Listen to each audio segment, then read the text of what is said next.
Hello and welcome back to Goalie Interference. Hi. The one and only Mike McKenna of Daily Faceoff is here as always, and always has his very excitable jazz hands to start these shows. Yes. Is that a Wrangler's hat? This is let me get the tight here. Oh, St. Lawrence. Okay. Yeah. University. It was a Wrangler's look to it, the way the logo is shaped. The shield somewhat similar. How about this? Back in the day, it really wasn't the cool thing to do for backup goalies to wear baseball hats on the bench. Yeah. Like that was kind of a new thing. I don't think I really started doing that until I don't know, even maybe my third year pro. Like I don't think I even had to wear the helmet. Just have the helmet on. Well, they do in college. College, they would bubble wrap everybody if they could. Yes. The ultimate irony is it's just players trying to run each other over in the game. Like it's concussion central in college hockey, and they want the goalies to wear helmets on the bench. Like, well, you got to be safe. You got to be safe. Thing. They also love to review penalties and call everything a major. We learned that in the tournament that was at T-Mobile Arena a couple of years ago. They reviewed like 4 different things. And they're like, major, everything's a major. The Fortress Invitational. Yeah, we had several very long deliberations on whether it should be a major penalty. And I was doing color on those on radio, and we were just trying to fill time, man. We were doing our best to just keep talking because we weren't getting replays or anything. So we just started telling stories after a while. I mean, that's probably better than breaking down. Well, speaking of hits that could have been major penalties that ended up not even being a suspension or a fine or anything, let's go to yesterday's game. Yeah. The Golden Knights get shut out for the second time in a row, first time in franchise history that's happened. That includes the playoffs, which we're going on 200 plus games. So it's pretty impressive that they made it this far, but it is obviously not scoring in back-to-back games. The problem, I do think it's also exacerbated. Is that the right word? That's a fantastic word and spot on. MIZ. Yes. There you go. By the fact that they have not played much. They have played 2 games in the past week. The last time they scored a goal was on Tuesday of last week. So it's been a minute. And I think that makes us feel kind of like it's been a while. The game last night, like, to me, the speed of the game was awesome. I thought that was like your classic Golden Knights Colorado game and the way that they were playing. The problem I had was it was too easy for Colorado to do what they wanted to do. And Brossoit had a hell of a game that I think covered up a lot of the problems that the Golden Knights had. And then, of course, the Golden Knights had 2 breakaways that they blew them both. That's a huge part of the game. What the Golden Knights want to do against Colorado is create those opportunities where they're basically handed breaks and they take advantage of them and go score on them. So I guess my general sense was Vegas was kind of hanging on to that game through a majority of it. Yes, it was 0-0, but they're kind of hanging on. I don't think they played poorly by any stretch of the imagination, but I don't think that was the same style of game where we say that's why they beat Colorado 4 games in a row. What say you about last night's game? I agree. I thought they came out with some pretty good juice to start, and I don't know how they couldn't have. Yeah, first 8 minutes were probably their best. Yeah. Yeah, and man, T-Mobile was jacked. Yes, I'm watching this. It was awesome. Yeah. And it was audible. I mean, it was on national TV. It was on TNT last night, and they did a good job of letting the crowd noise breathe a little bit, because to me, I thought aside from the opening night and when Fleury came back with Chicago, that was a different energy too. Like this one was everybody on the same boat. Let's get a goal here. Let's beat this team that's really good. That one's as close as it's been to a playoff atmosphere as this season. And at times last year, I think this was a better atmosphere than some of the Minnesota games last year. Yeah, I mean, it came through on TV. And when I looked at the seats, those expensive seats on the sides were all pretty full last night. Okay, people wanted this ticket to see Eichel and the star power of the game with Colorado. People in Vegas know hockey well enough now to realize that these are pretty special when Colorado comes to town, because you're seeing the big dogs in the West. And I'm sure we'll get into that a little bit later. Where do the Golden Knights sit in terms of the big dogs? But yeah, I thought their first 8 minutes were great. I thought that after a while, things settled in for both clubs, but it really was when Eichel took his first penalty, the interference call, back checking, I thought, and by the way, it's on Tyson Jost who can fly. I mean, that's the fourth line center of Colorado, and they're that dangerous. guy's mega talented and can wheel. He wasn't even playing center last night, oddly enough. Right. Like he's interchangeable. Yeah. So I thought that was a big downer for the team, but then they came out of that after that kill, and wow, they started to push again. And I thought, man, my feeling in that first period was like, man, they really need to score here. And it didn't happen. And you were right. They did. Yeah. So I thought that first period was fine. And then the second period, things fell off in terms of the intensity for the Golden Knights, and they fell back into the rush game. Yep. And if you want to play rush hockey against Colorado, man, you just have to bury. There's no way around that. Mm-hmm. And, Riley Smith has a great look that goes off the bar. Kemper's 35 feet out of his net. I thought Kemper was really good when he needed to be. He made some real big saves, but they needed that pressure in the second period. And I thought it really came down to special teams. I mean, Colorado scored on the power play. Their power play was better than the Golden Knights' power play. They didn't generate a whole lot. The first goal was 5-on-5, though. First goal was, but when you look in the grand scheme, when you look in the grand scheme, though, to me, like I felt like Colorado gained momentum off their power play, whereas the Golden Knights didn't get any of that when they had. I would agree with that. And I'll get into that more when we start talking about Eichel, because I think that's an important point about the power play and how he factors into it. But I just really didn't like the Donov playing with Pacioretty and Eichel. I didn't think that worked a bit. Especially in Pacioretty's current form. He's not been great. Yeah.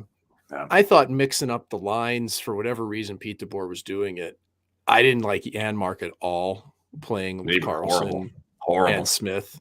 I mean, that was not good. And I know you're trying to match up either against second or first line with Colorado there, but that wasn't good. And things got better once they stuck Marchessault back with that line and bumped, Janmark down where he belongs on the third line. So by the third period, though, it's kind of like, man, you guys got to get going here. And they did. Kemper makes that one big save. Dadonov gets free and he saves that. And to me, that was kind of it. And there wasn't enough right in front of Kemper. Like, I thought there was a ton of mid-range chances. When have we heard that before? Well, yeah, but I mean, even Ken, like in transition and rush, I thought that the Golden Knights had B-grade good chances. Marshy had a couple, Smitty had a couple, but like those are from the dot and the top of the circle. They're not crashing to the front of the net. And how many one and dones? How many rebounds? Not what they needed. Right. And so I think that's a bit troublesome for the Golden Knights. I mean, on the back end, man, like Ben Hutton looks great, dude. Like, how about that? Again, got moved up a second time. Yeah. Hey, in all seriousness, like, man, I didn't like that Nick Holden had to get moved out at all.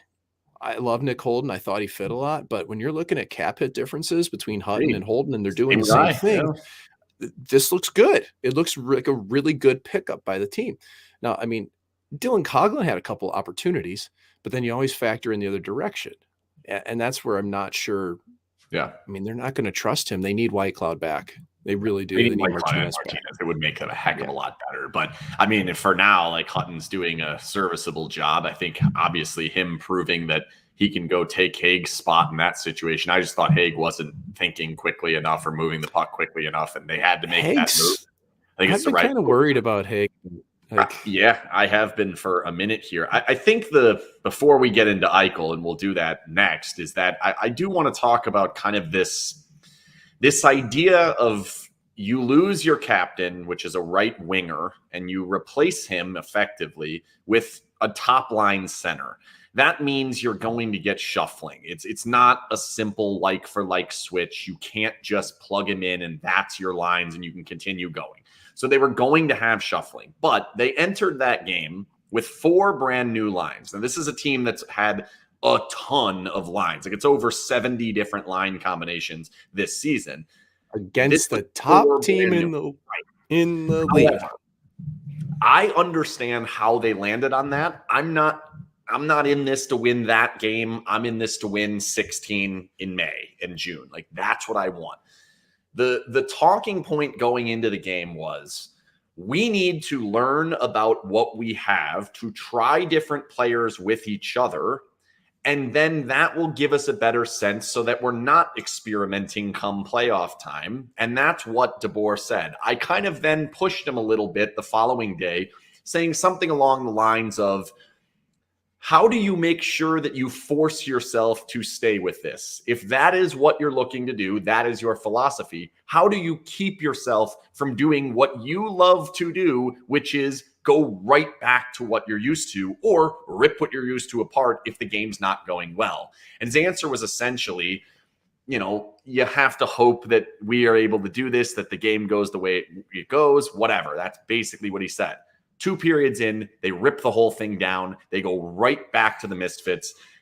Yeah. And it's like, to me, while yes, that may have given you a better chance to win that game last night, that is not giving you a better chance and more answers when you have to get in that situation come playoff time. You now know we can't put Janmark, Carlson, and Smith against McKinnon, Rantanen, and Landeskog. We can't do that. Okay, that gave you that answer. But going straight back to the Misfits to try to win that game, I think takes away from what they're trying to do. And it's the fact that he's so quickly willing to go back to that freaks me out about what they're going to do down the stretch. They're not going to take advantage of these opportunities where they do have Stone out and have some chances. That's just how I viewed it. I don't understand why you can preach that for 3 days, 4 practices with that group of lines, and then 2 periods, one of which you played halfway decent through half of it, and you shred the entire thing immediately. What are we doing here? I didn't agree with Pete DeBoer at all about mixing up lines before Colorado a week after getting the team, collectively getting your ass kicked. Yep. So hard by the Calgary Flames.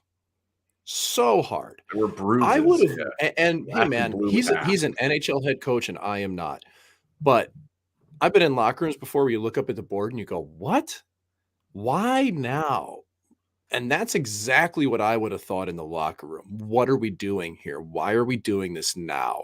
Against Colorado with Eichel back, and you want to try to get as much of a feel for what your team might actually look like when you're filtering him back in. You don't want to put him in a.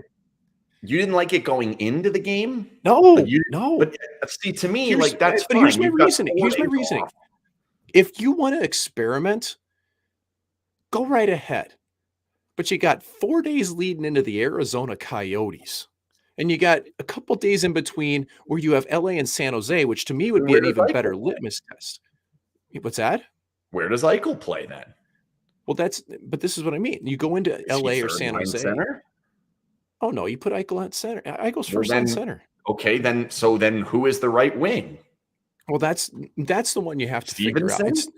But like the second line, you shouldn't have split the Misfits up. Janmark should have been on a third line. Whoever you want to put on the top line on the wing. I mean, I'd even say if you want to put Nick Waugh there. Okay, as much as I think he sucks at wing, I don't think Dodonov was the answer on the right side. I know he can play either. That wouldn't have been my thing. But my whole point to this is that I think this was the wrong game to do it. I don't like going into Colorado coming into your building after a week off with jumbled lines. I just don't. And I understand Stone's out and Eichel's in, but you want to have us close to that. I mean, why not trot them out for LA and San Jose? Like, and you want to do it then? Disagree with that. Because those teams, here's the thing, those teams are at least like good enough that you're going to get a barometer on whether you can do this or not. When you go against Colorado, and I understand Pete DeBoer wants to put a challenge in front of his team and see how they respond. That's part of coaching. I get that part. Yep. But the Golden Knights are very lucky last night wasn't 5-rip. Yep. Because Brossoit played that well. And if they would have gotten their ass kicked 6-0 by Calgary, who, by the way, is now leading the division with games in hand by 3 points, and then turned that around and got their ass kicked by Colorado, 5-rip in your own building, that's a big deflating factor for a club. So that's my reasoning for it. I don't mind playing with the lines. I don't mind finding out what you have. I just think that last night was the wrong time to do it. I think in the locker room, if you could get a pure answer out of anybody, they'd probably go, like, especially the Misfit line. Yeah, it's them. It's them. That's the one that we need to know. Yeah, no question. If you stick a mic in front of Marcy or somebody and ask how you really feel about this, what are you going to get? Real surprising and you're never going to get that happen after games like that anymore. But yeah. I don't know. I think while I do agree with you in that sense, I thought the lead in gives you a chance. You've got Eichel in all this time. I kind of side with him with DeBoer in that. I see what you're saying, but at the same time, you are going to have to try something new. I do think it gave you a better, well-rounded lineup to break the misfits up. And I've been saying this all season long. I think you're eventually going to have to do it. If the plan is to have Jack Eichel on this team, I think you're going to eventually have to do it. And you're going to have to find answers. Now, obviously, in that game, Janmark was not the right answer. I don't think Dadonov was the right answer. I still don't know what's going on with Pacioretty. He just isn't the same guy and hasn't been the same guy. Now, that Kemper shoulder save was real good. Oh, yeah. When they said really on the air, it was funny because, my friend texted me right as it happened and John Forsland was doing the game, which was an absolute joy. He is play-by-play. He says no too often. McKenna says no. He says it's fine. I would love to hear that I said no more often. You've said no 22 times. Well, dude, I would take saying no as many times as possible. He also that I think Forsland's fantastic, but he also uses the term melts it down to say that you freeze the puck, which is very confusing to me because it's the exact opposite of what the actual term is. So when he says he melts it down, I get very confused. I'm I thought it was frozen. Nonetheless, I think John Forsland's fantastic. I actually watched Kraken games for that reason. He's great. Yeah. So anyway, though, Forsland said that, it was, I almost need to go back through my text with my buddy. Airmails it just over the net because it looked like Pacioretty missed. Yeah. And here's the thing, play-by-play guys, man, they're in the moment. It's so easy to miss that. When you see the replay, you see what happened. But man, that shot was labeled and Kemper was all over it though. And Kemper knows, Kemper's been playing at a really, really good pace for the past month and a half. And he's making that team scary. He can be very, very good, but he can also be not very good. Well, that team's not looking for goaltending anymore between him and Francouz. They're good. And we know the Golden Knights aren't looking for Marc-Andre Fleury. So are we sure about that? Are we 100% sure about that? So let's move on. Can I give one thing here about last night's game that I need to get out of the way? I'm really, from an emotional standpoint, concerned about Nolan Patrick's career, honestly. And I just, to see him take a hit from McKinnon that he rubbed him a bit. It didn't appear to be that hard. He didn't have to, but when somebody makes that type of contact and there's that instant reaction down and then he hits, and I'm just going, oh man, please. He laid there for a while too. Let him be okay. Cause I played with him either his rookie or second year, and man, Nolan Patrick was so talented and dynamic. And ever since that first concussion and then the migraine issues since, he hasn't been the same. And anyway, I just want to get that. I hope that we didn't watch his last game, Matt, honestly. He said he came in today. So that was a good sign. I don't necessarily know what that actually is going to mean, but I agree with missing Doc and waffle boarded. I would just count the number of different ways he would say different things. Off the shillelagh. It's hilarious how just the amount of ways he would describe the puck over the course of one play was incredible. By the way, just a quick Yeah. Just a super quick one here about Doc. And I know everybody got to know him well through NBC, but I was an absolute nobody when I got called up to Jersey the first time. And Doc came down and immediately sat down next to me in the room and just got my whole life story. This guy cared so much about the players and their story, and he just wanted to share that. And that's why he was so good. He was awesome. It was amazing. Yeah. It was an absolute treat to just talk to Doc Emmerich while being a player. How long is it going to be until the players find it to be an absolute treat to talk to me? Well, you need to send them all edible arrangements, and I mean fruit. Okay. And then, because so far, no. Well, I know Miramanov and you guys are really tight. I don't care. I just, you're like, well, this guy who's in the media came down, sat down, talked about his, wanted my life story. I'll listen to your life stories, and then I want you to walk away and say, oh, that's great that he cares about me. That's it. That's what it cares. It's all matters. It's all caring. Hey, goalie interference here on SinBin.vegas and the SinBin.vegas YouTube channel, which you should be subscribing to because we're almost at 2,000 followers or subscribers or something. Hit the sub. Still bothers me because it's like we have 72 times that on Twitter. Whatever. This show is brought to you by the Jimerson Law Firm. The Jimerson Law Firm is one of Las Vegas's preeminent law firms specializing in high-stakes family, civil, and business. Well, I said it wrong.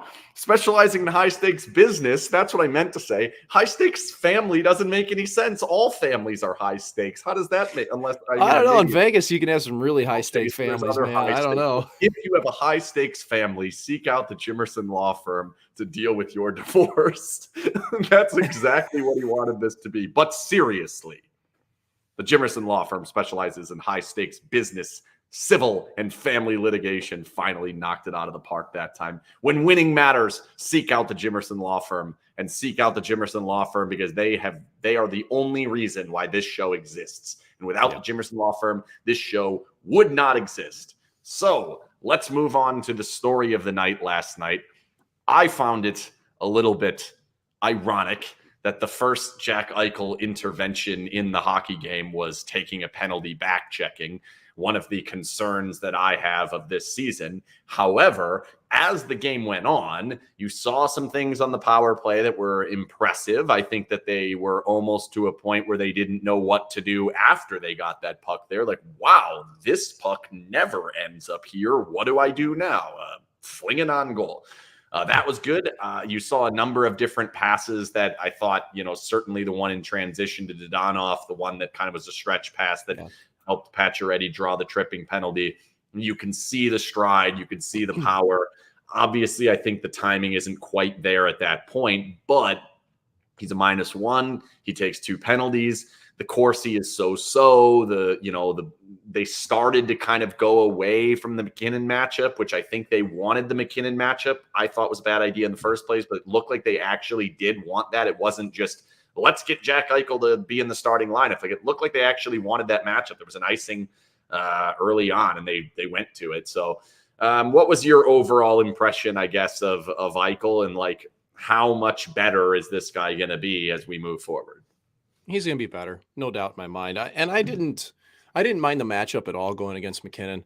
I don't know that it needed to be almost every time, like early in the game, and he did, like you say, start to pivot a little bit. But I mean, that's what you're paying the guy to do. Like, and he doesn't.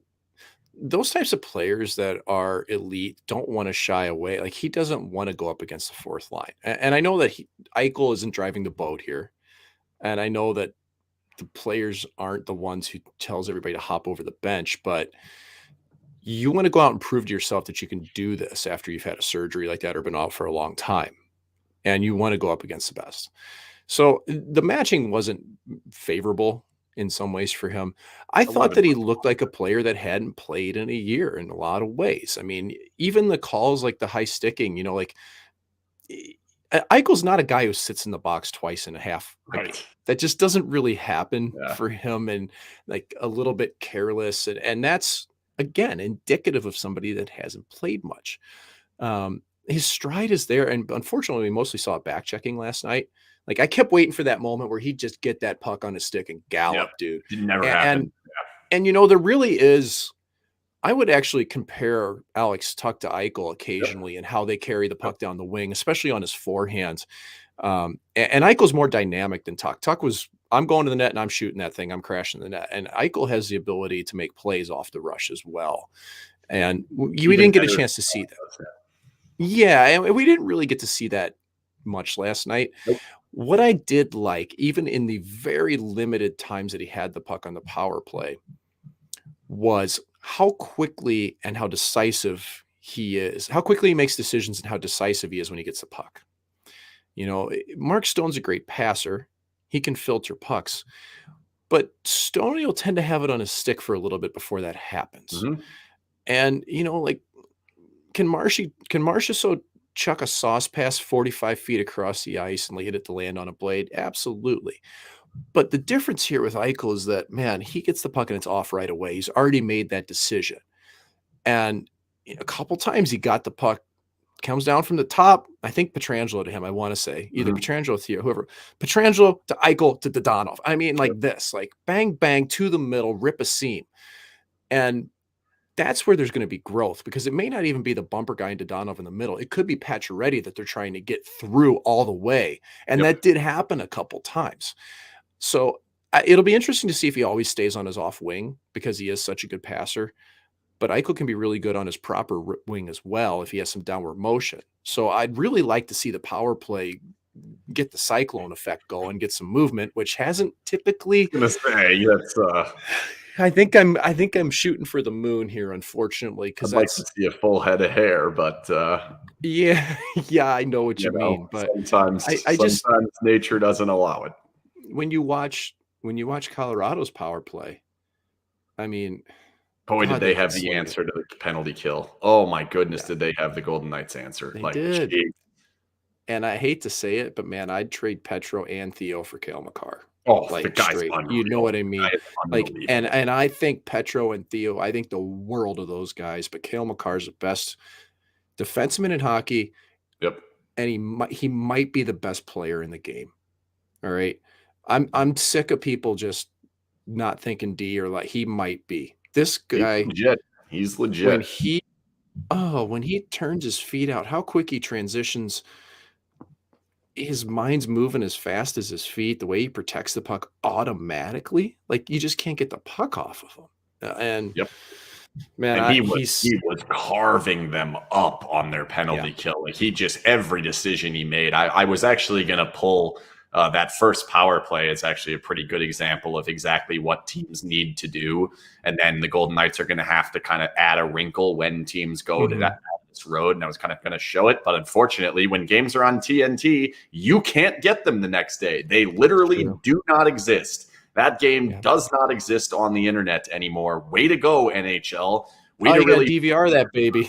Cannot watch that game again. It's so stupid. I have it on DVR, but I don't want to be the stupid film my TV and point with my finger on what's going on. I might do like a grease board type situation. Oh, dude, you just need a laser pointer and put the cat up there and let the cat go crazy. If I have a laser pointer, I got dogs all over the place.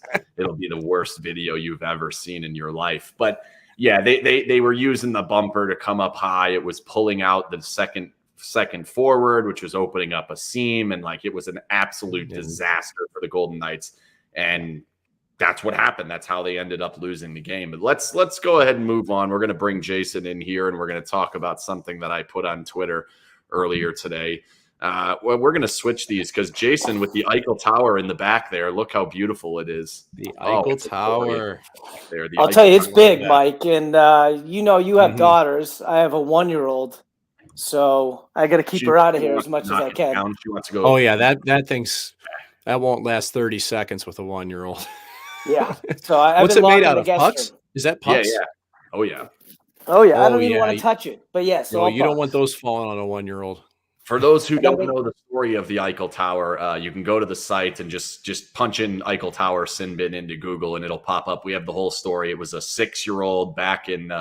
He's actually from Nashville, but a Buffalo fan. His dad's a Buffalo fan. They heard the radio announcer call a goal, add one to the Eichel Tower. He called him the Eichel Tower, something along those lines. To coin a phrase. Yeah, and the kid said, we should build an Eichel Tower. So and this was like 15 goals into his career. There's 139 now. He gets traded. They sent the Eichel Tower to us, and little Jason's going to be the keeper of the Eichel Tower for at least the rest of this season. We got the gold pucks. We're going to use gold pucks for Golden Knights. Good. Yeah, it's going to be get really any better. So it just couldn't get any better. The Golden Knights have lost 2 games in a row. They've actually won 2 of their last 4, despite the fact that it goes back pretty far. February 1st was one of those 2 games. And actually the game before that, they won that one. So now that I think about it, they've won 3 of their last 5, but feels like they have not.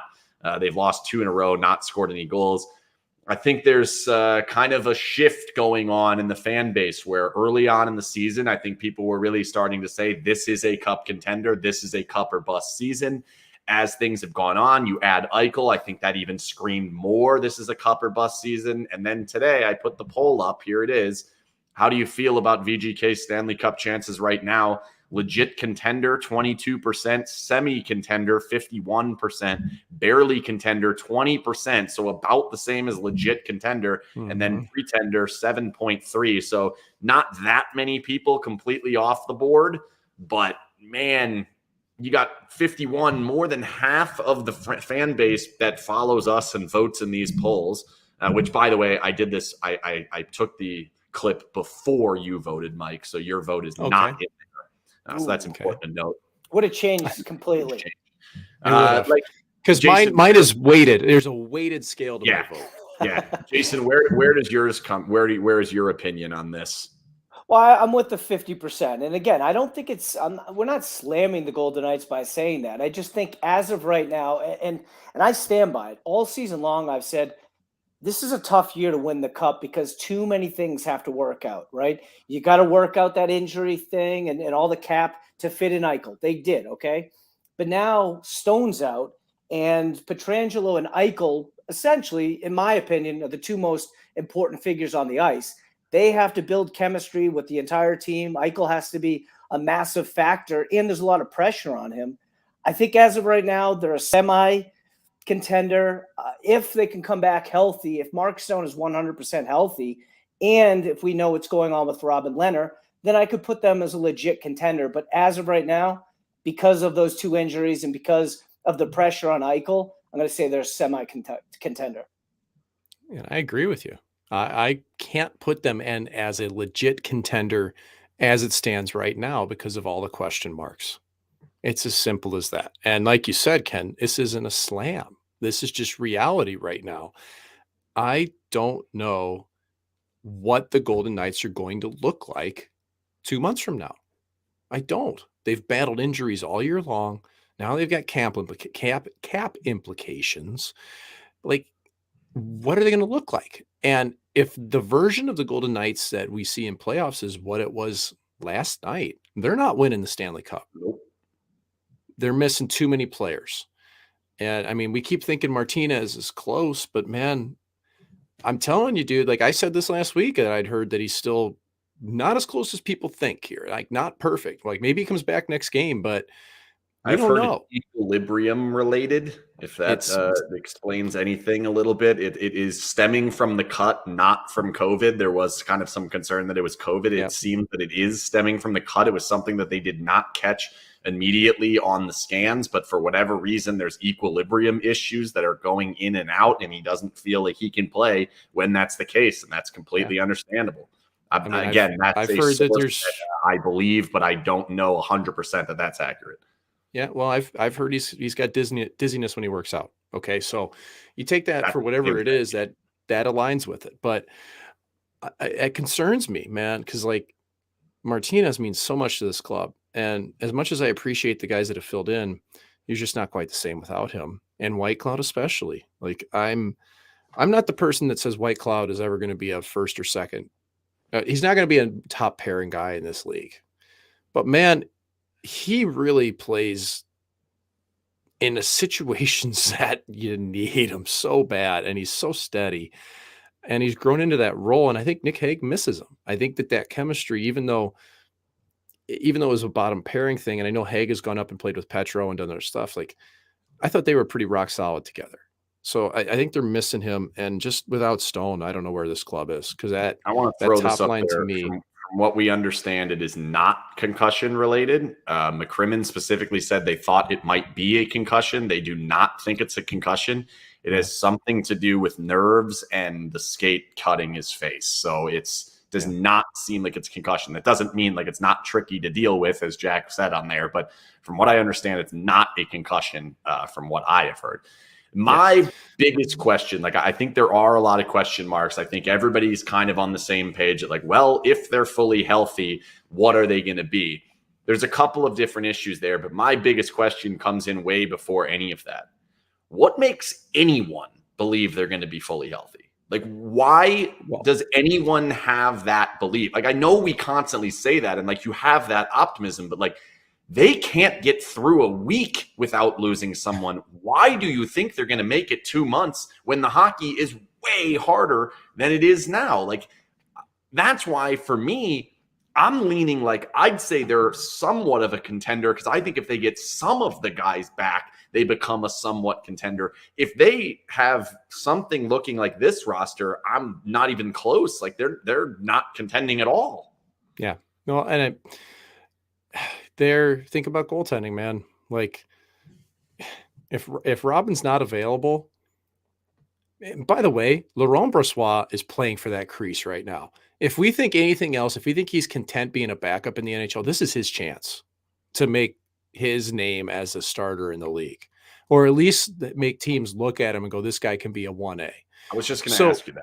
Is he playing for the Golden Knights net, or is he playing for someone else's net? Because he ain't getting the Golden Knights net. He's playing. Listen, you're playing for the crest on the front, but you're also playing for the name on the back. If anybody thinks otherwise, especially on a 2-year contract for a goaltender that's only been relegated to backup duty, you're not thinking right. Because it's a good thing that he's looking out for the name on the back, because that propels him forward for your team as well. Like he needs to grab this role, because I think he's looked great. I thought last night he was really good. Fantastic. Mike, does your opinion change of the club? Say he has announced Leonard's not available and LB is the goaltender going forward. Would you change your vote? Would you then consider them a legit contender? Or less? I'm not going to label the team as a cup contender with LB in net. I'm not. Like even fully healthy. If fully healthy at the end of the regular season and LB's the guy, I still think they are a contender, because they can win with him, and they have won with him. But I still hold reservation. I actually don't believe that there's a huge delta between the chances of winning with a healthy Robin Leonard and winning with a healthy Laurent Brossoit. I actually don't believe it with this team. But that's more indicative of, and that's more indicative of just goaltending across the board in the NHL now. But, what I found interesting is that Daily Faceoff, our own Frank Cervalli, blew the cover on Marc-Andre Fleury being explored. And he stands by his reporting there. Absolutely. He's never missed. So and I'm not standing by torn labrum in the same shoulder, despite the fact that DeBoer said otherwise. That's what we've heard. And so it wasn't refuted, the injury. So maybe it wasn't the same. The injury, but they did refute that it was the same shoulder that he had surgery on. Although you'd have to go back and listen to it, because it was a little weird how he answered that question. Yeah. But from what I gathered, he was trying to say he wanted to say, no, I don't know. And then he thought about it and said, no, I need to refute that it was the same shoulder. So he went ahead and did that. However, he then said sooner rather than later when he should be back. Torn labrum's not sooner rather than later. If that labrum's torn, I mean, people play with that. That's not. You're not going to play up to your top potential. So I don't know if they're waiting for imaging to come back, or maybe they think there's a plan to be able to rehab. I don't know, but that's very concerning. And if they're exploring trade market, I mean, they're not going to get Georgiev out of New York. Come on, Mike. Silly question. What is a torn labrum? How will that affect the goaltender? You said even if he comes back not fully healthy, how does it affect it? I know we probably all should know, but sure. I mean, typically we talk about torn labrums being hips rather than shoulders for goaltenders. That's why this is surprising. Having labrum issues in your hip is what a lot of goaltenders will have problems with. Shoulders, I mean, your whole upper body, it's not just the impact of shots. Like, you have to be able to rotate and move, and you have to be able to integrate with your posts. And if your shoulder is wonky and it's not strong, you're not going to be able to handle the puck with your stick. You're not going to be able to rotate as well. You're going to feel pain every time you come forward or move around. Like, it's just burdensome. There's not really the heavy lifting aspect to it. And I don't know which shoulder. If it's stick arm, if it's stick hand, that's a really bad thing. Like, because you're still moving that stick and blocker, and man, that's hard to do. If it's glove hand, it's probably a little bit easier. But it will affect movement. I would have thought opposite. Yeah, well, glove is just lighter. It's not. Right. It's more maneuverable, and you can kind of well, you were doing this, so I don't know. We can't really bring the praying mantis back into the equation here, but all but one. Yeah. So regardless, though, if they're searching for goaltending, man, I'm going to say this right now. I don't know who's available right now that's going to help them put them over more than LB. I really don't. I think that they need to be searching for goaltending. Well, they're going to, because I don't think they're going to run Logan Thomas and Laurent Brossoit in the playoffs. They won't do that. That's not this team. They will not do that. I can't see that. But who's available? Who's a number one that's out there that you're going to get? Like, you're gonna peel Varlamov out of New York, and he's got a $5 million cap hit and 1 year remaining a term on his deal. Okay, he's not coming. Marc-Andre Fleury's been shot down. That's not happening. I mean, I think the only one out there, and Vegas fans are gonna love this one. When Dallas doesn't, a month from now, when Dallas looks like they're on the outside looking in, Braden Holtby will be available. And I wonder. And he's at a cheap price too, right? What he's at a deal, man. Like they passed on Braden Holtby to go for Laurent Brossoit. Like they could have gone down the Braden Holtby plant. Like is he better? Holtby wasn't coming in to play second fiddle to Robin Lehner. Holtby knew if he went to Dallas, Bishop wasn't going to play. Ottinger was an unknown. Hudobin's there. Holtby looked at that scenario and he went, "I'm going to play games. I know I am." He comes to Vegas, he wasn't going to play. I think that was a non-starter. So listen, I have no insider knowledge of this at all. I'm just thinking, like, who are you going to get? Jonathan Quick? LA might make playoffs. LA, I think, actually is going to make playoffs. They ain't giving him Vegas either. And he's not coming. Yeah. They're going to raise his jersey to the rafters. So I just don't think that there are as many goalies available out there as people think that you can just pick up off the market. Why not get the guy that they're going to raise his jersey to the rafters here? Okay, so real question. If you were Marc-Andre Fleury, would you ever accept a return? No, I have. If I were Marc-Andre Fleury, I have 5 fingers on my hand, and one of them is the one that I would show the Golden Knights. Just one. It would. What the 5 fingers say to the face? Yeah, it would be central to which of the fingers. No, here's what I think. I think the Golden Knights may have been poking around in goalies, be it any other team. I don't necessarily think if you even have to poke on Marc-Andre Fleury. I think if you're poking around on goaltending and Marc-Andre Fleury is clearly going to be a goaltender that's going to be available, obviously anybody's going to make that. I think. How do they not ask? I will say this point blank, though. Kelly McCrimmon is not doing his job if he doesn't ask about Fleury's availability. I think that there's an agent there that one middle finger would not be close to enough for him to show the Golden Knights organization. So I don't think that would have ever happened. I think if they were to even pull that trade off behind this back, I don't even think Marc-Andre Fleury would put the jersey back on. I honestly don't think that would happen. And when I read that rumor, I honestly, my first thought was like, this is a bunch of garbage. And then I know Frank. You know Frank well. Frank doesn't make stuff up. Frank doesn't run with crap. So something was there. But to me, it was never going to happen. It's not going to happen now. And Kelly McCrimmon doing what he did for once was a proactive media relations move that I think helped his hockey team. I think they're better off slapping that plan down and saying absolutely not, even if he explored it. Yeah. Well, I think you're spot on. And listen, all that report was that, hey, they've inquired about his availability. That's all that was. That's a simple question. That's it. Could that be as simple as a group text to 10 other GMs and say, hey, do you have a goalie available? I don't even DMs. Are there? I don't know. I really don't know. I don't know the answer to that. WhatsApp groups. But I mean, how does that work? I mean, Kelly McCrimmon, by him just saying, though, that's not happening, to me, all that said was it's not going to happen. It doesn't say we didn't ask. It just I didn't want it to happen. It's just So and I don't even care about the semantics of it. I found it fascinating. But man, if they have to go get a goalie, I don't know where that's going to come from. I don't. I mean, there are some out there, But who are you excited about? Are they going to go get Koskinen? There's a guy you can grab real cheap off the scrap heap. Let me just ask the question, because I've seen it a couple of times in the chat on the side here, and I've heard a lot of people talking about it. Our intern loves this plan. Why not give Thompson the shot? Like, what's holding him back? You know, there's some upside there. He's shown what he can do. Like, why not at least see in the regular season, can this guy be the next Binnington? Well, because I don't think they feel like they need a Binnington to win the cup, and they're paying Brossoit 2.35 or 4, whatever it is, to play hockey. Like, they're not paying Brossoit to sit on the bench, and especially after Brossoit's played well. I think that's really where it's been. If his game falls off and it necessitates it for Thompson, yes, you could see that. I do think Thompson's going to get action. There's a back-to-back coming up next week. Okay, he should play Arizona. Thompson is playing against Arizona. I'll put a Billy on that right now. He's playing against Arizona. How much? And a big Billy guarantee.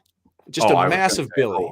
I'll bet you if I'm getting some like $1 billion to 1 or something. No, that's an old hockey term. Putting a Billy on something means a Billy guarantee. You're putting a guarantee on something. And I don't know if Bill Guerin even knows that this exists. I had the chance to ask him, and I blew it on a podcast earlier this year.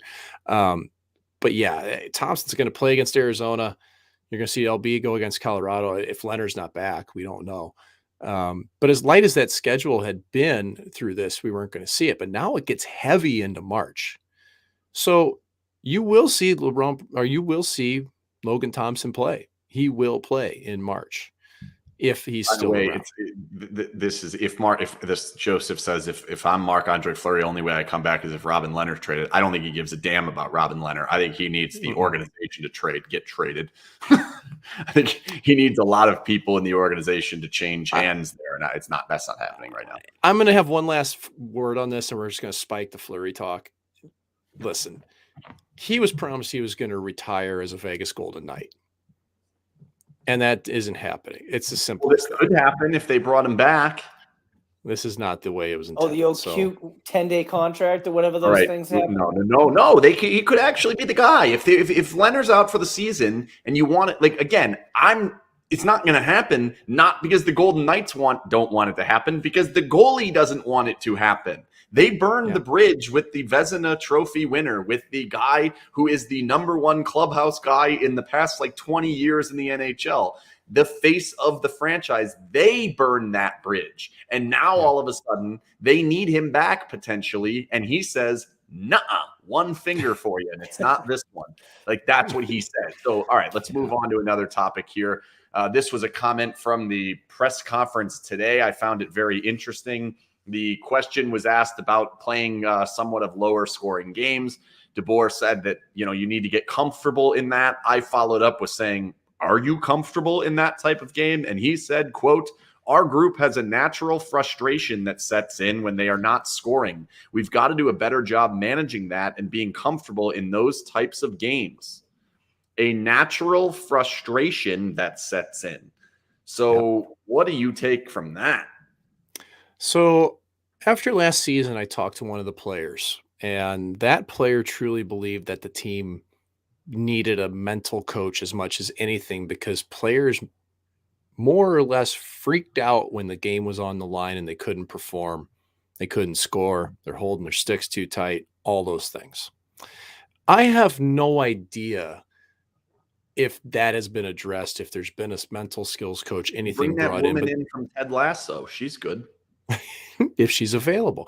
But that was one player's true belief about the team, was that they just couldn't mentally handle the moment. Tell us which player it is. You know better than that. Just give us does he have 2 numbers or 1, and give me the second one. You're not getting this.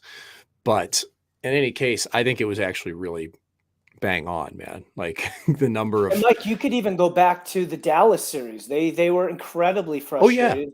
And so this is 2 years in a row. Well, actually, 2 years in a row in 3 different series, because Vancouver, there were times they had trouble scoring. They were not. And then Minnesota as well. So, Mike, this has got to be, since DeBoer came on board, it's almost, that's where this frustration started to build.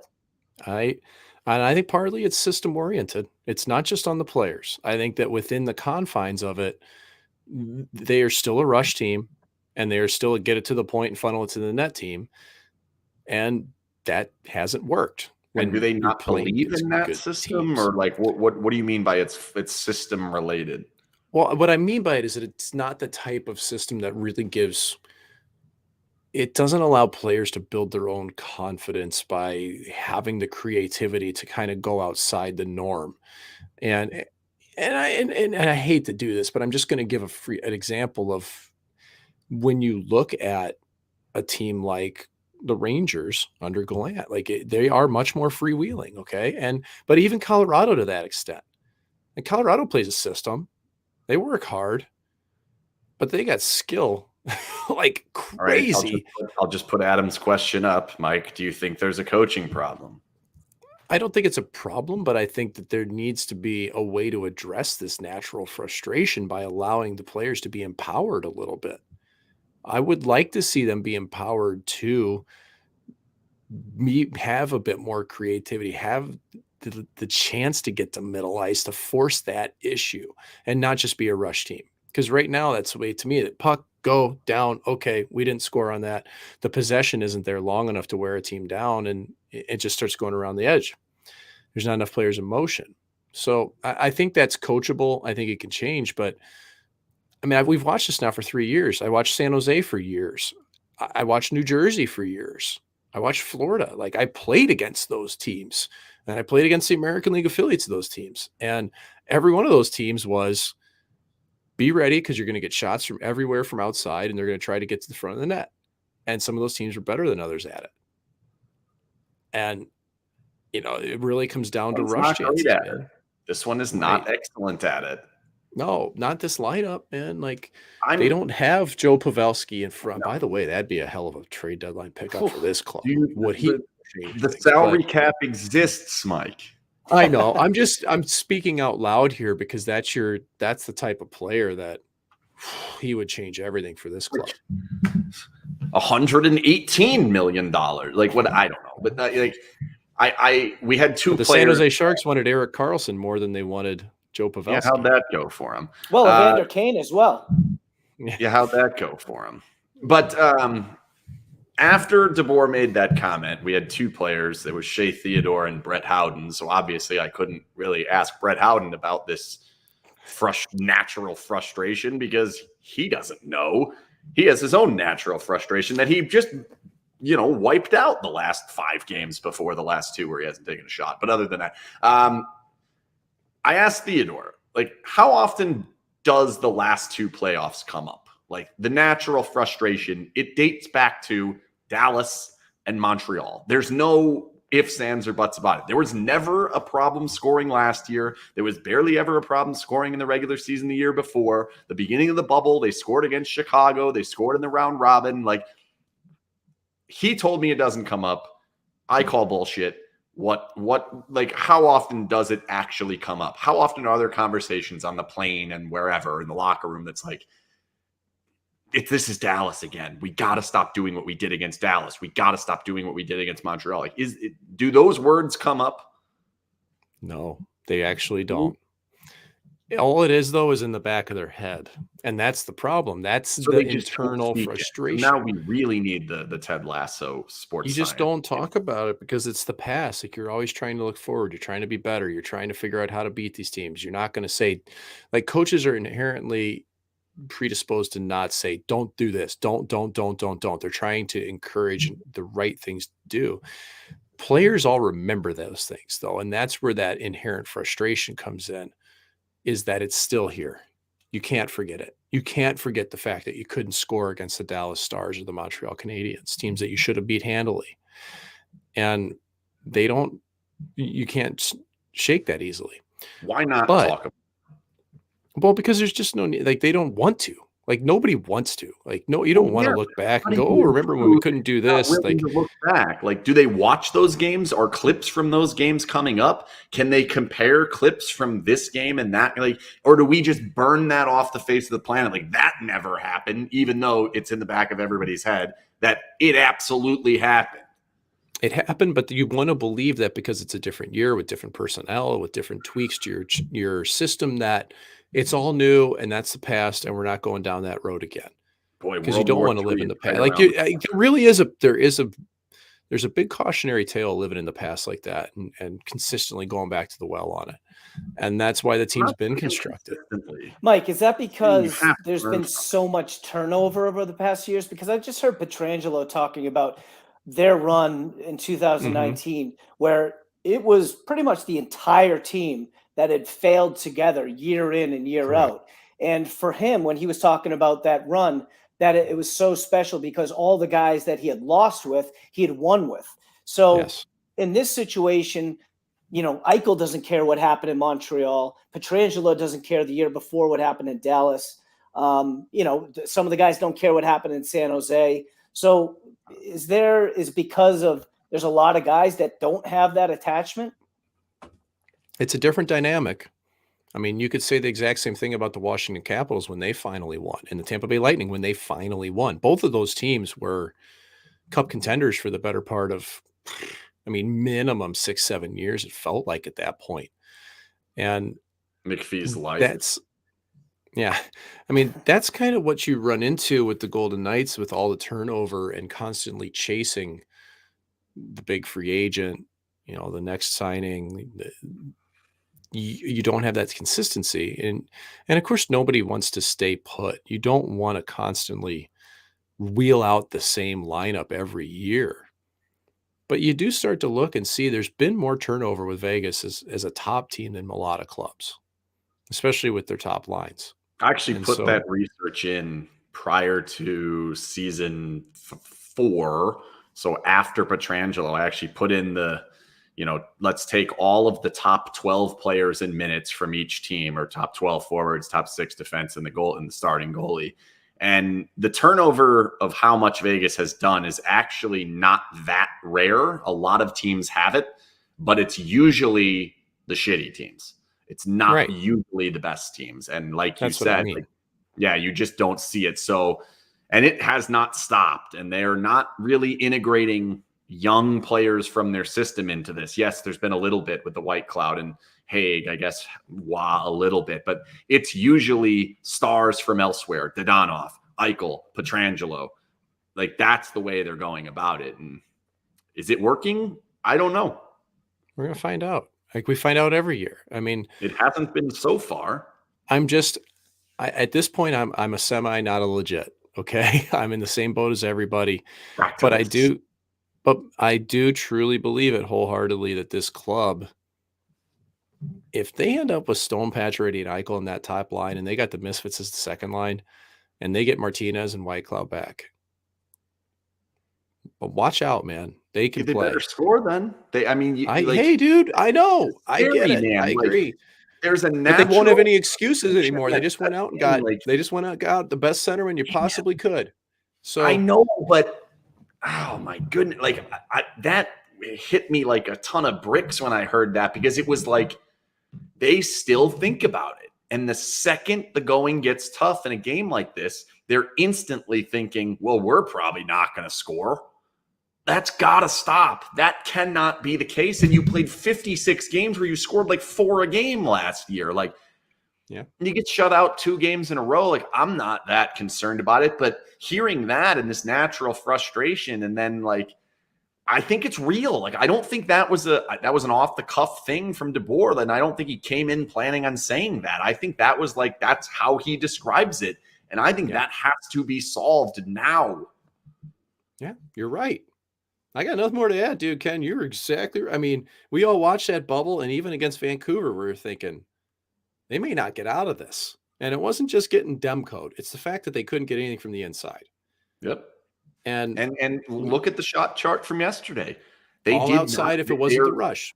Correct. And even that, like, a lot of those chances, they'd get the breakaways that they got. But when they had all this time in the offensive zone, it was at best 6 to 10 feet away from the goal, always. Right. And then you look at Colorado, they look like the crease had expanded. Like, the thing was all over the place. Like, it just, that's the part that I don't like. And that's the part that scares me. And so I don't know. The more I watch them and the way they defend or lack thereof, I just have some feeling of like they better get real healthy real quickly, and it has to come together perfectly in a hurry, and that's just tough to do.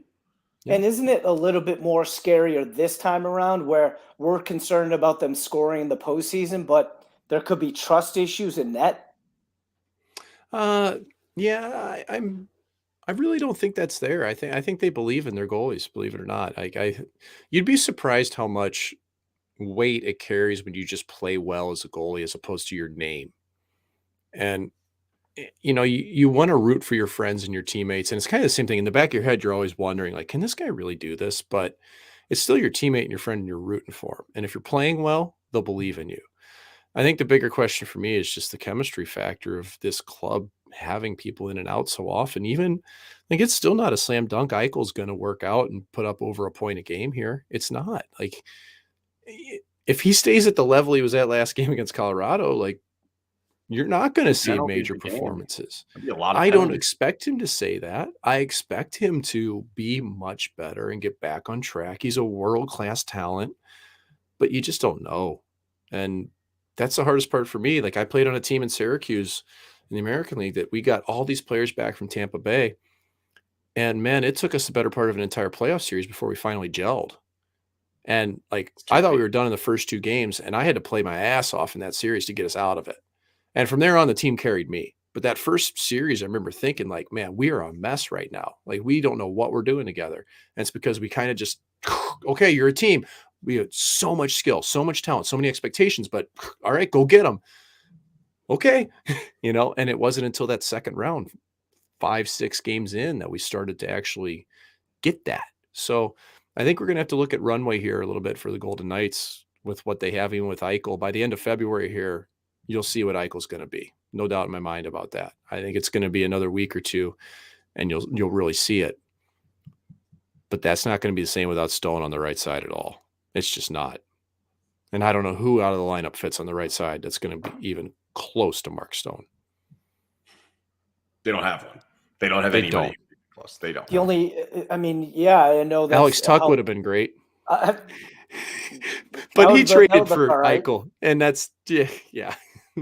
He's been good. He's been very good. All right, let's make some picks. They play a couple of times before we're back. We're back on Wednesday next week. Thank goodness. Schedule makers ruining the day of the show. We've been Thursday for the last couple of weeks. Kings tomorrow at home. Golden Knights' home record is not so good. Golden Knights' record against the Kings, not so good as of recently. So a little bit of a tricky spot there. Like I said, you haven't won for a little while now, even though it's only been 2 games. You lose this one, it's going to really feel like a long losing streak, even though it's only 3. Then they go to San Jose. Don't lean forward because the people behind you can't see. If you lean forward, it's SAP Center. We know that. What a shithole. The Golden Knights go to that shithole. San Jose, hope they never welcome me back. What do you got? Make some picks. I'm worried. Well, LA was actually really good against the Golden Knights up until this season. So they won 6-2 in the first game or second game of the year. They killed them. It's kind of, I know it's long history now.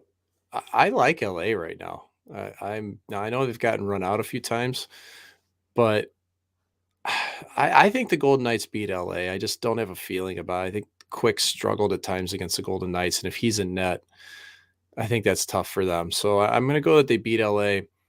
Honestly, I don't see them losing to San Jose either. I think they get back on it here. I think they win both. The only thing I don't foresee either of these games being a runaway. I think we're going to see close games, whether that's 3-2 or 4-3. That would be my prediction, much more so than a 2-1 game or a 2-0 or a 1-0 game. You got 4 points. I think 4 points. I would guess that here. I'm going to go with they're going to lose tomorrow night. Philip Deneau is going to be that pesky little center that always bothers the Golden Knights. And they're going to have that moment of panic they have a couple of times, a season. And then they're going to blow the doors off San Jose. So, whatever. They lose one to LA. They pick up the points against San Jose. I'll say they grind it out tomorrow. Gross looking game. not very offensive, not a lot going on. They find a way. I'll take them to win it in overtime, 3-on-3 before shootout. I'll give them that one. And then what is going on in my bedroom? The dogs are attacking each other at the moment. Well, I don't know, Ken. Yeah, in the bedroom. Oof. Lots going on. It's right around the corner, and there are dogs angry with each other. But so I will take the Golden Knights in overtime, and then I'll say they beat up on San Jose. I don't think San Jose can stick with them. But this is a better San Jose team. I don't think this is just the rollover San Jose team that we've grown used to in the recent past. And by the way, I've never actually sat in the seats at the Shark Tank. All I know is we sat behind the seats. That's where our seats for the press box were. We were behind the seats in the upper deck, and they had ushers in every single row that if you lean forward, they have to come in and tell you must lean back. And if you lean forward again, they have the right to kick you out of the stadium. Oh, those California nanny staters. What a bunch of socialists. And we weren't, the reason why we had to sit where we had to sit is because they forgot to build a press box in that building. They did the final walkthrough. The owner said, where's the press box? And they forgot. Do you know where I sat as the backup goaltender? Underneath the stands. Oh, yeah. Underneath. I enter a game. I entered a game from underneath the stands. So yeah, it's very bad. And the TV's delayed, right? The TV's delayed like 7 seconds. A little bit, yeah. It's close. And then they make the coaches who, let's be honest, they're mostly out of shape guys. Right. They have to walk across the ice 3 times. Classic. I mean, not the safest thing. Classic. Anyway, I saw a couple comments in the chat. I wanted to answer these before we hop off. Very quick questions. One person asked about our new dog Tucker. He is integrating with the family very well. Thank you for asking. He is a hound mix of some variety from Arkansas, an Arkansas leg hound, I would say. He's about 56 pounds, which is very appropriate. Tucker's been a good boy. He only gets amped up when he's outside. We're teaching him to not use his teeth. And then the other question is if I did anything for Super Bowl. I did not. I am not a football fan at all. And Stan Kroenke is one of the most hated people on the planet in St. Louis. I get that. So, yeah, I'm not a football fan. But you know what? The IndyCar season starts in 2 weekends from St. Pete, I believe. So that makes me very happy. That's my other passion in life. Were your daughters able to watch a little bit of the gold medal game? No. Too late at night, man. Yeah. We were watching St. Louis, Montreal tonight. Montreal ended up winning an OT. Cole Caulfield had 2 goals, so he's back on it. But Mike, speaking of the Super Bowl, okay, I want to ask you this. All right, so Petrangelo was just on Elliot Friedman's podcast. 32 Thoughts, yep. And he said that he was with Stone on Super Bowl Sunday. They were sitting watching football, and he was surprised the next day when Stone went on LTIR. He said he had no idea. They never talked about it. I mean, do we have to believe this bullshit all the time? Come on. You answered your own question, man. I will say this in all fairness that I've played with players that you'd think in everyday life they were fine and their body just can't go. I have seen that. But that was a really good interview. If anybody's the latest 32 Thoughts with Elliot Friedman and Jeff Merrick that Petrangelo was on was really an awesome interview. And he even talked about the Olympic team where Doug Armstrong, his old general manager for the St. Louis Blues, selected him as one of the 3 captains for the team. So he was bouncing ideas off of him and how that dynamic was a little strange, but you're professionals and you go about your business. And I just thought it was a really interesting interview and something people would probably learn something about Petrangelo and the rest of the Golden Knights through that interview, I would imagine. Did you pick up that little subtle hint where he said, me and Doug Armstrong, neither one of us got what we wanted? Yeah. Oh, yeah. Well, I think that was. I don't think that's a slight towards the Golden Knights, but it was no. clear that where he wanted to stay. Well, Petro wanted to go to Vegas, though, man. If he couldn't stay in St. Louis, he wanted to go to Vegas. I know that 100%. I mean, I knew that. I knew that a year and a half in advance that he wanted to go to Vegas if he couldn't go to St. Louis. We reported such a thing. Mm-hmm. We reported such thing that was about 2 months into 2019. Yeah. So I do think that he was probably surprised that he couldn't get what he wanted out of Doug Armstrong in St. Louis. I'll say that. A player of his caliber, a no-move clause is pretty much a foregone conclusion at this point. Doug Armstrong stuck to his guns. He said, "You're not getting it." So I was a little bit surprised by that negotiation in some ways, but other ways I wasn't, and the way it ended, because Doug Armstrong's not somebody who's going to let a player pull an over on him. Like, he will win, like he tends to win negotiations. And Petro got, I would say, he did okay. I would say he did fine. He did all right. Did okay, so even if he didn't get to stay, if you really wanted to stay in St. Louis and it didn't work out, I'd say his fallback plan, his safety school, was as good as it could have been. All right, we haven't had enough food talk in this. Let's end on what'd you cook tonight? Oh, tonight I did. I marinated some chicken thighs in pineapple juice and brown sugar. What's that? Skin on or off? Oh, skin on, bone in, always. I don't like so I marinated them in pineapple juice and brown sugar with some thyme, bay leaf, garlic, jalapeno. And so take those out, dry up the skin, get it nice and crispy, baste it with a little bit of that sauce with the pineapple and brown sugar. So a little sweet and spicy. And then just, man, I'm a huge fan of doing frozen vegetables. Like, dude, like just a big pack of frozen vegetables. You can nuke them and chuck them down. Oh, nothing better. It's easy, man. So that was dinner tonight. Last night I seared scallops and I made a cream sauce to go along with it, which was real nice. I hadn't had scallops in forever. So do that tomorrow. Going out to dinner, a delayed Valentine's Day, which is going to be lovely with Mrs. McKenna. No hockey Saturday morning for the kids, which means they're going to grandma and grandpa's house for once. Can sleep in, which will be amazing. And then I'll do beef rendang on Saturday night, which is a Malaysian dish, which is delicious. And then Sunday, I am going to smoke some pork ribs. Oh, that's not what I thought he was going to say. Mike, are we picking up that your special ingredient is brown sugar? Occasionally. Because over the past few weeks, you've been bringing it up that's sugar in your recipes. Yeah, I mean, you need to hit all the notes, man. Like spicy, sweet, salty, all those things. Acid. Acid's important. Or something. When are you going on shop? When I get the invite from my buddy Chris Santos. Well, what are you waiting for?